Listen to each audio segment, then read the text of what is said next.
Hey, I'm going to talk to you about some battery testers I've used over the years and the one I'm currently using now. So I'm not going to go into a too in-depth review process of uh, battery testers, but hope you enjoy it.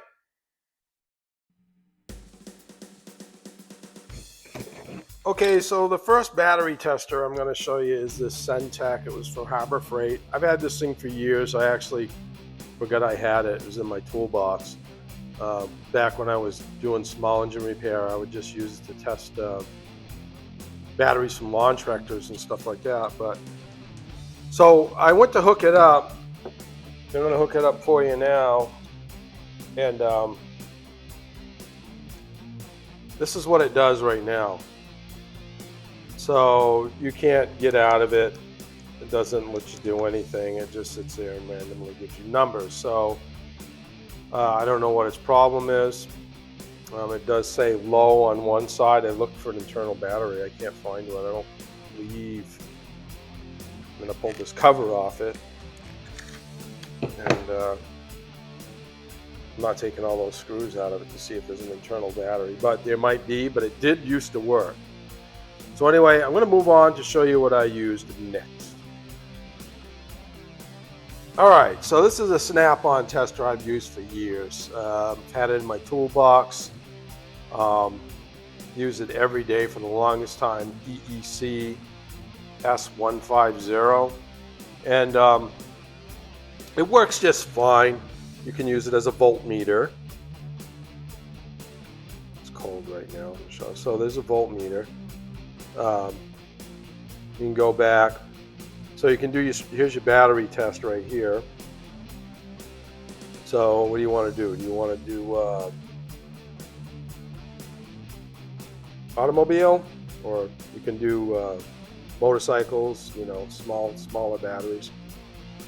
So you enter, what is it? It's a regular battery, not a glass mat battery or anything like that. Cold cranking amps. So you look at your battery on the top, you'll see your cold cranking amps. Most battery testers are going to ask you for that. So in this case, this one's 725. Go the right direction, Joe. As soon as I get there, so 725, you just hit enter, it tests the battery. Good battery, 12.5 volts, 810 cold cranking amps available. So this is a weird thing about this tester, because you enter the right information and it tells you it's got 111% cold cranking amps, and it's got 810 cold cranking amps. It's rated for 725. So the output readings on this have been a little bit sketchy. But it does tell you when you have a bad battery for sure. So any of these battery testers, basically what you got to know is they basically test for continuity between the cells. So, you know, the battery charges, discharges, charges, whatever.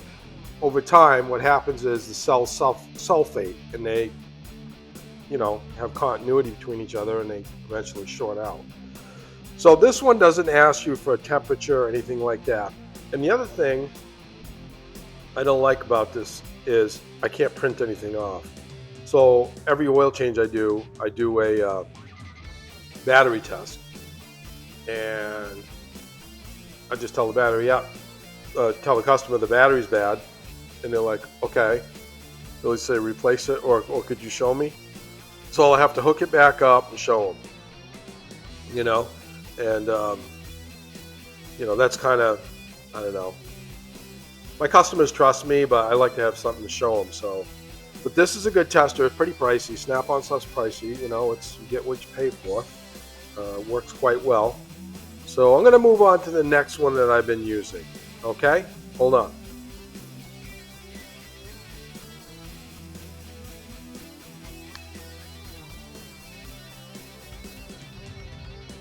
All right, this next one's the Topdon BT600.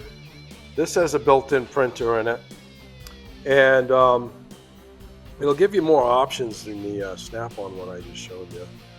Battery test, cranking test, charging test, and it does have a printer in it. So now if I do battery test, regular, flooded, 725 cold cranking amps. We're using the same battery here. So we'll test it, and good battery. Health is at 98%. Charge is 77%, 12.46 volts, 4.17 internal resistance for ohms out of 725 cold cranking amps. So you can print. Print it out. It's fine. Now the only thing I don't really care for is that the printer in this thing, the printer paper, takes special small rolls. So I've actually got my credit card processor in here, and I've had to, when the roll gets down there, I just swap it out and put it in there. So that becomes kind of inconvenient, especially if you just replaced your roll in your credit card processor. So that's one thing I don't really care about it. But it has worked okay. The test results seem to be consistent. So if you'll see right here, this clamp I had to replace. I went and got something just so that I could get by. I'm sure that you can get replacement cables for it, but I did not look into it to see what's involved with doing that from Topdon. So it was a while before I fixed that. I did that fix to it, and I moved on to another tester that I'm currently using. I'm going to show you that in a second. But this one, it works okay. I got it from the guy that came in from Auto Part International. He told me about it in your tool catalog, and I checked it out. And I like the idea of the printer behind it. So, but you can do charging system test. Of course, I can't right now because I'm not hooked up to a battery. I'm in here on the weekend doing this video. But you can do a charging test, cranking test. It'll tell you to start the engine, but we can't do that, as you know. I'll cancel out of that. Hold on a second. Put this back up. But so charging test, you can do that as long as it's hooked up to a car, and it seems pretty accurate. So let me move away from this one. I'll show you what I'm currently using today. Okay, so what I'm currently using now is this Viking battery tester from Harbor Freight. I've had good luck with it so far. I mean, I went into the store. My daughter works in a store nearing the Harbor Freight, and I was just kind of poking around, and I had the broken cables on the other Topdon one, and I decided, hey, this looks pretty good. It's like $129. Got a printer in it. It does starting test, charging test. So I'm going to show you real quick on this one. First off, so we had test results with the Topdon was 12.46 volts. We're at 12.45 here on the Viking tester. And so we're going to go through and we're going to test this. I'll show you what it looks like. So you hit enter. All right, battery electrical test. So we're going to go battery test. 12 volt battery. It's a regular flooded battery. It gives you all the choices of different batteries: gel batteries, glass mat batteries, spiral glass mat, EFB. So we'll hit enter for flooded, and cold cranking amps are asking you for that. They're asking you, well, temperature of the battery. It's about 60 degrees in my shop right now. But I like that feature of it because it asks you the battery temperature, which is a variable that can be, mean between a good battery and a bad battery, I guess. So, all right. So this one has the same battery, 725 cold cranking amps.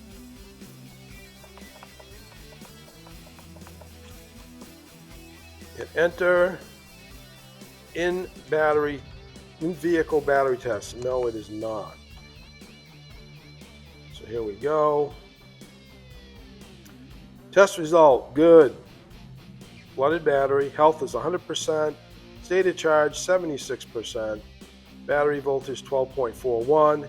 That's like 5.45 volts less than what we had on the other readings.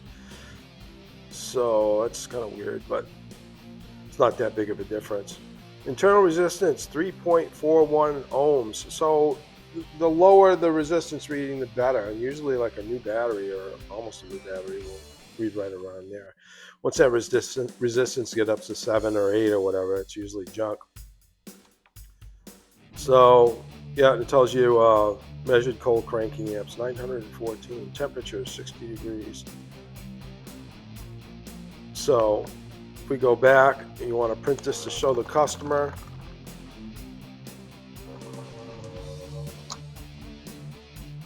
gives you a nice little test. So when you check the charging system, what I like to do is, like, first off, if I get a tow in, the battery's suspected bad, or they say their charging system's bad, and first thing you got to know is that anytime you suspect the alternator's bad, you need to test the battery first. If the battery's junk or you think it's junk, you got to get that out of there. And for those of you who don't know it, a bad battery can take out a starter or an alternator. So anyway, this is nice. You know, I usually write my customer's name on the top. You show them, hey, your battery's good, or if it's bad, no pressure from me. I'll give them a printout and they'll say, hey, you can do it. You don't have to do it. Whatever, I would do it. Because one of the big problems with batteries is, you know, you can either have a hot summer day or a cold winter day, which most people associate battery failure with. You know, I can test a battery and it'll test good, and 3 days later I get a phone call from a customer saying, hey, you said my battery was good. And I said, wow, it is 5 years old. So usually I tell people, look, your battery tested good. However, battery's like 6 years old and it could go on you at any time. So honestly, in my vehicles, if I got a battery that I suspect is bad or it's older, I'll just replace it. So for another video, I'll show you a starting test with this tester and my other testers that do that. We'll move on from there. I don't want to make this video too long already because I probably lost your attention already. So, hey, if you like this video, please do so. And if you want to subscribe, that'd be even better. We keep this content coming to you. Okay? Have a great night.